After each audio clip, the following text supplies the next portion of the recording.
Mini anganwadi సెంటర్లను main సెంటర్లుగా మార్పు చేస్తూ వెంటనే జీవో ఇవ్వాలని అంగన్వాడీలు అనంతపురం కలెక్టరేట్ వద్ద మహాధర్నా చేపట్టారు. సిఐటియు ఆధ్వర్యంలో జరిగిన ఈ ధర్నాకు వివిధ ప్రాంతాల నుంచి పెద్ద ఎత్తున అంగన్వాడీలు తరలివచ్చారు. ఎన్నికల ముందు ఇచ్చిన హామీలను వెంటనే నెరవేర్చాలని నినాదాలు చేశారు. ఈ సందర్భంగా సిఐటియు అంగన్వాడీ యూనియన్ నాయకులు మాట్లాడుతూ మినీ సెంటర్లను మెయిల్ సెంటర్లుగా మార్చుతూ వెంటనే జీవో ఇవ్వాలని డిమాండ్ చేశారు. 42 రోజుల సమ్మె కాలంలో చేసుకున్న ఒప్పందాలకు జీవోలు సర్క్యులర్ విడుదల చేయాలన్నారు. వేతనాలు పెంచాలని, గ్రాట్యుటీ అమలు చేయాలన్నారు. కూటమి ప్రభుత్వం వచ్చి 4 నెలలు అవుతున్నప్పటికీ నేటికి అంగన్వాడీలకు మేలు జరిగే ఒక్క పని కూడా చేయలేదన్నారు. బడ్జెట్ సమావేశాల్లో కూడా అంగన్వాడీల గురించి ఒక ప్రస్తావన కూడా లేదన్నారు. రాష్ట్ర ప్రభుత్వంపై ఎన్నో ఆశలు పెట్టుకుని ఉన్న అంగన్వాడీలకు నిరాశ మిగిలిందని మండిపడ్డారు. అన్నింటికన్నా ముఖ్యంగా మినీ సెంటర్లను మెయిన్ సెంటర్లుగా మార్చే జీవో కూడా ఇవ్వకపోవడం అత్యంత బాధాకరమన్నారు. రాష్ట్ర వ్యాప్తంగా ఉన్నటువంటి అంగన్వాడీ మినీ సెంటర్లను మెయిన్ సెంటర్లుగా మార్చాలని చెప్పేసి గత కొన్ని సంవత్సరాలుగా anganwadi workers and helpers union CITU రాష్ట్ర వ్యాప్తంగా పెద్ద ఎత్తున పోరాటాలు చేస్తుంది. గత ప్రభుత్వం ఉన్నప్పుడు కూడా సమ్మె చేసిన సందర్భం కూడా మినీ సెంటర్లు మెయిన్ సెంటర్లుగా మార్చాలి. ఆ రకంగా పనిభారం పెరిగిపోయింది. హెల్పర్ కంటే అన్యాయంగా వారు పనిచేసేటువంటి పరిస్థితి కొనసాగుతుంది. హెల్పర్ లేరు. ఆ రకంగా టీచర్ ఒకరే అన్ని రకాల సేవలు చేయడానికి సాధ్యం కాదు మనుషులు అని చెప్పేటువంటి పద్ధతిలో ప్రభుత్వానికి విజ్ఞప్తి చేస్తాం. ఈ ప్రభుత్వం మేము అధికారంలోకి వస్తే మినీ సెంటర్లను మెయిన్ సెంటర్లుగా మారుస్తామని చెప్పన్నారు. అది శాస్త్రీయమైన పద్ధతి. గతంలో 300 జనాభా ఉంటే మినీ సెంటర్గా పెట్టారు. ఇప్పుడు 1000 మంది పైగా జనాభాగా ఉన్నప్పటికీ కూడా దాని పక్కగా ప్రభుత్వాలు జీవోలు ఇచ్చేటువంటి పరిస్థితి లేదు. దానివల్ల చాలా తీవ్రమైనటువంటి ఇబ్బందులు ఎదుర్కొనే పరిస్థితి కొనసాగుతుంది.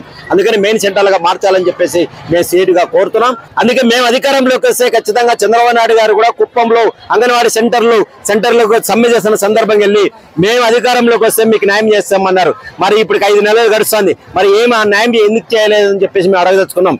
అందుకని గత ప్రభుత్వం సందర్భంగా సమ్మె చేసిన సందర్భంగా మీడ్స్ కాపీ ఇచ్చారు. ఆ మీడ్స్ కాపీలో పెరిగిన ధరలకు అనుగుణంగా వేతనాలు పెంచుతామని చెప్పేసి అన్నారు. ఇప్పటిదాకా వేతనాల గురించి మాట్లాడే పరిస్థితి లేదు. ఈ బడ్జెట్ లో తప్పనిసరిగా మినీ వర్కర్లు మెయిన్ సెంటర్ గా మార్చడానికి జీవో ఇవ్వాలి. అదే రకంగా అన్ని వర్కర్లకు హెల్పర్లకు సమాన పనికి సమాన వేతనాలు ఇవ్వాలని చెప్పేసి కూడా సీఎట్గా మేము కోరుతున్నాం. అదే రకంగా ఈరోజు గుజరాత్ హైకోర్టు తీర్పు ఇచ్చింది. అంగన్వాడీ కార్మికులు అన్ని రకాల పనులు చేపించుకుంటున్నారు. వాళ్ళు ప్రభుత్వ ఉద్యోగులుగా గుర్తించండి, 4వ తరగతుల ఉద్యోగులుగా గుర్తించాలని చెప్పేసి క్లియర్ గా డైరెక్షన్ ఇచ్చింది. గుజరాత్ హైకోర్టు తీర్పును ఆంధ్రప్రదేశ్ ప్రభుత్వం ముఖ్యమంత్రి చంద్రబాబు నాయుడు గారు కూడా అమలు చేయాలని చెప్పేసి కోరుతున్నాం. ఇప్పటికే ప్రభుత్వాన్ని హెచ్చరిక చేస్తున్నాం. ఇది ప్రారంభం మాత్రమే. ఈసారి అంగన్వాడీలు పెద్ద ఎత్తున చాలా అసంతృప్తి ఉన్నారు, లేదా మీ ప్రభుత్వం మీద చాలా ఆశలు పెట్టుకున్నారు. అందుకని ఆశలు అడియాసలు చేయొద్దండి, ఖచ్చితంగా మా పోరాటం కొనసాగిస్తామని చెప్పేసి అంగన్వాడీ కార్మికులు ఈ రోజు రాష్ట్ర వ్యాప్తంగా పెద్ద ఎత్తున ఆందోళన చేస్తున్నారు. డిమాండ్ తో కూడినటువంటి రిప్రజెంటేషన్ ఇవ్వబోతున్నాం. అందుకని ఆ రిప్రజెంటేషన్ స్థానికంగా అనేక సమస్యలు కూడా ఉన్నాయి. ఇంతమంది మాట్లాడినట్లుగానే స్థానికంగా ఇంటి అద్దెలు పెంచట్లేదు, ఇంటి అద్దెలు బకాయిలు ఉన్నాయి. అదే రకంగా గ్యాస్ సరఫరా చేయట్లేదు, బియ్యం సరఫరా చేయట్లేదు. అన్ని రకాల సమస్యలు ఉండేటువంటి పరిస్థితి ఏర్పడుతుంది. కొంతమంది వేధింపులు, సూపర్వైజర్ వేధింపులు ఉన్నాయి, సిడిపోలు వేధింపులు ఉన్నాయి. పీడీ గారు ఆ రకంగా కూడా పట్టించుకునే పరిస్థితి కొనసాగుతుంది. కలెక్టర్ గారు దృష్టి చేశాం. ఇవన్నీ కూడా పరిష్కారం చేయాలని చెప్పేసి కూడా కలెక్టర్ గారికి కోరబోతున్నాం. ఈరోజు మినీ సెంటర్లను మెయిన్ సెంటర్లుగా మార్చాలన్న ప్రధానమైన డిమాండ్ తో రాష్ట్ర వ్యాప్తంగా అన్ని జిల్లాల కలెక్టరేట్ల వద్ద ధర్నా కార్యక్రమం చేయాలని రాష్ట్ర పిలుపులో భాగంగా అనంతపురం జిల్లాలో కూడా ధర్నా కార్యక్రమం చేపట్టడం జరిగింది.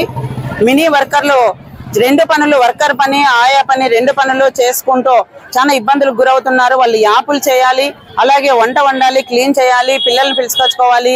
వాళ్ళకి సెలవులు లేవు, వేసవి సెలవులు లేవు. ఎక్కడికన్నా ఏదైనా ఆరోగ్యం బాగలేదన్నప్పటికీ కూడా మీరు మనిషిని పెట్టి పొమ్మని చెప్తున్నారు.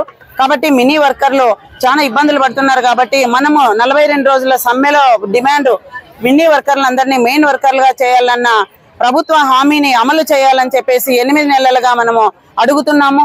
అయినప్పటికీ కూడా మా ఫైల్ మూవ్ అవుతుంది అంటున్నారు. కానీ జీవో ఇంకా ఇంతవరకు ఇంప్లిమెంటేషన్ చేయలేదు. అందుకోసమనే ఈ రోజు మినీ వర్కర్లని మెయిన్ వర్కర్లుగా చేయాలి. వాళ్ళకి గ్రేడ్ 2 సూపర్వైజర్ పోస్ట్ లో వాళ్ళకు కూడా ఎగ్జామ్ రాసుకోవడానికి అవకాశం ఇవ్వాలి. వాళ్ళకు కూడా వేసవి సెలవులు కల్పించాలి. వాళ్ళకి వర్కర్స్ తో సమానంగా వేతనాలు ఇవ్వాలి అనేది ముఖ్యమైన డిమాండ్ చేస్తూ వాళ్ళకి హెల్పర్ ని కేటాయించాలని చెప్పి ఈ రోజు ధర్నా చేపట్టడం జరిగింది. అలాగే రాజస్థాన్ లో అంగన్వాడీలను 4వ తరగతి ప్రభుత్వ ఉద్యోగులుగా గుర్తించారు. సుప్రీంకోర్టు తీర్పు ఇచ్చింది. అదే తీర్పు మనకు ఆంధ్రప్రదేశ్ లో కూడా అమలు చేయాలని కూడా మేము ఈ సందర్భంగా డిమాండ్ చేస్తున్నాము. అలాగే అంగన్వాడీ సెంటర్లకు చాలా బిల్లులు రాలేదు, బిల్లులు పెండింగ్ ఉన్నాయి, వెంటనే బిల్లులు ఇవ్వాలి. అలాగే ఈ ఈకేవైసీ అనేది కేంద్ర ప్రభుత్వం ఈకేవైసీ పెట్టింది. మరి ప్రతి ఒక్కరికి ఈకేవైసీ చేయాలని చెప్తున్నారు. 6 నుంచి 3 సంవత్సరాల పిల్లలు ఒక్కొక్క సెంటర్ కి 100 మంది 150 మంది ఉన్నారు. మరి ఆ యాప్ అని చూస్తే తిరుగుతానే ఉంటుంది. మరి వాళ్ళకి ఫేస్ రికగ్నైజ్ చేయాలంట, ఓటీపీ చేయాలంట, వాళ్ళ ఫోన్లు ఎక్కడో ఉంటాయి. మరి మాకు అంగన్వాడీలకు ఆ ఓటీపీ చెప్పించుకోవడం వల్ల వాళ్ళు అంగన్వాడీల పైన ఇబ్బంది పడుతున్నారు, వాళ్ళు భయపడుతున్నారు ఓటీపీ చెప్పడానికి. ఇప్పుడు చాలా జరుగుతున్నాయి కాబట్టి వాళ్ళు కూడా అమ్మ ఏంటి మీరు ప్రతిసారి ఓటీపీ అడుగుతారని చెప్తున్నారు. కాబట్టి మాకు ఈకేవైసీ రద్దు చేయాలని అడిగినప్పుడు కేంద్రంలో ఈకేవైసీ ప్రాధాన్యత కాదు అని వాళ్లకు మనం టీహెచ్ఆర్ కొట్టచ్చు అని చెప్పారు. అదే కూడా ఇక్కడ కూడా అమలు చేయాలని కూడా మేము ఈ సందర్భంగా కోరుకుంటూ ఏదైతే ఉందో మినీ వర్కర్లు మెయిన్ వర్కర్లుగా చేయాలి. అంగన్వాడీలకు సమ్మె కాలంలో ఇచ్చిన మినిట్స్ కాపీని అమలు చేయాలన్న ప్రధానమైన డిమాండ్ తో మేము ఈ రోజు ఇక్కడ కలెక్టర్ ఆఫీస్ దగ్గర ధర్నాకు రావడం జరిగిందండి. నేను మినీ వర్కర్ గా పనిచేస్తున్నాను. మేము 12 సంవత్సరాల నుంచి మినీ వర్కర్ గా చేస్తున్నాము. మాకు జనాభా వచ్చేసి 1000 పైనే ఉంది. ఇంతకు ముందు ప్రభుత్వం అయితే 300 పైన ఉండే జనాభాని మెయిన్ చేయాలంటున్నారు అని అన్నారు. ఇప్పుడు 300 పైన దాటిపోయింది. అలా ఉండే వాటివన్నీ మెయిన్ సెంటర్ గా చేయాలని కోరుచున్నాము. మేము మినీ పేరుకు మాత్రమే మేము 2 పనులు చేస్తున్నాము. హెల్పర్ పని చేస్తున్నాము, టీచర్ పని చేస్తున్నాము. మాకు ఆయా లేదు. దయచేసి మాకు ఆయా ఇవ్వాలని కోరుచున్నాము. మరి మాకు వేసవి సెలవులు లేవు. ఏమైనా సెలవులు మాకు ఆరోగ్యం బాగాలేదంటే సెలవులు అడగాలంటే మాకు సెలవులు కూడా ఇవ్వటం లేదు. సెలవులు కూడా ఇవ్వాలని కోరుచున్నాము.